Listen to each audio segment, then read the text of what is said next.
IAS అధికారిగా రాష్ట్రంలో అభివృద్ధికి ప్రణాళికల అమలుకు ఎంతో కృషి చేశానని, అదే అనుభవంతో ఇక ముందు రాష్ట్ర అభివృద్ధికి తోడ్పడతానని కర్నూలు వైసీపీ ఎమ్మెల్యే అభ్యర్థి ఎండి ఇంతియాజ్ అన్నారు.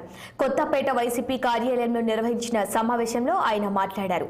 కర్నూలు నియోజకవర్గ అభివృద్ధికి ప్రత్యేక ప్రణాళిక రూపొందించి తాగునీరు సమస్యతో పాటు ట్రాఫిక్ సమస్య, విద్య, వైద్యం, ఉపాధి ఏర్పాటుకు కృషి చేస్తానని ఇంతియాజ్ అన్నారు. నగర నియోజకవర్గ పరిధిలో మనకు ఇంటింటికి ప్రచారానికి వెళ్తున్నప్పుడు ప్రతి ఒక్కరి దగ్గర నుంచి, ప్రజల దగ్గర నుంచి విశేషమైన స్పందన లభిస్తూ ఉంది. అందరూ కూడా మరొక్కసారి వైఎస్ జగన్మోహన్ రెడ్డి గారు మళ్ళీ ముఖ్యమంత్రి కావాలి అనే పిలుపునిస్తున్నారు. అందరూ కూడా కోరుకుంటున్నారు.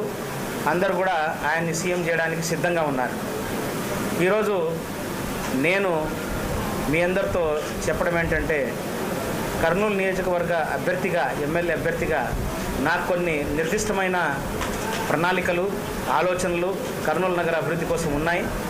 వీటిల్లో ముఖ్యంగా ఒకవైపు నగర అభివృద్ధి గురించి మనకు ఏ విధంగా పట్టణీకరణ, దానికి సంబంధిత సమస్యల్ని ఏ విధంగా పరిష్కరించాలి, అలాగే నిరుద్యోగంలో ఉన్న అంటే చదువుకున్న యువతకు ఏ విధంగా వాళ్లకు ఏ విధమైన ప్రణాళికలు రచించాలి, అలాగే చదువుకుంటున్న విద్యార్థులకు ఏ విధంగా చేయాలి, నాలుగోది మనకు మహిళలు ఎవరైతే ఉన్నారో వారి యొక్క ఆదాయం, ఎందుకంటే కుటుంబానికి సుస్థిరమైన ఆదాయం కల్పించాలంటే మనకు ఏదైతే ఆదాయం వస్తుందో కుటుంబానికి, దానికి అదనపు ఆదాయంగా మహిళలు ఎక్కువగా మనకు పొదుపు గ్రూపుల్లో ఉన్న మహిళలు ఏ విధంగా మనకు ఆదాయాన్ని పెంపొందించుకోవాలి, దీంతో పాటు ఇతర సబ్జెక్ట్స్ మీద నాకు ఒక పూర్తి అవగాహనతో ఉన్నాను. నేను ఈరోజు ఖచ్చితంగా కర్నూలు నగర నియోజకవర్గ ప్రజలకి నేను చెప్పేది ఏంటంటే, నా అనుభవం ఏదైతే ఉందో ఒక రాష్ట్ర స్థాయి అధికారిగా, ఒక జిల్లా స్థాయి అధికారిగా, మనకు ఐఏఎస్ అధికారిగా నేను చేసిన అనుభవం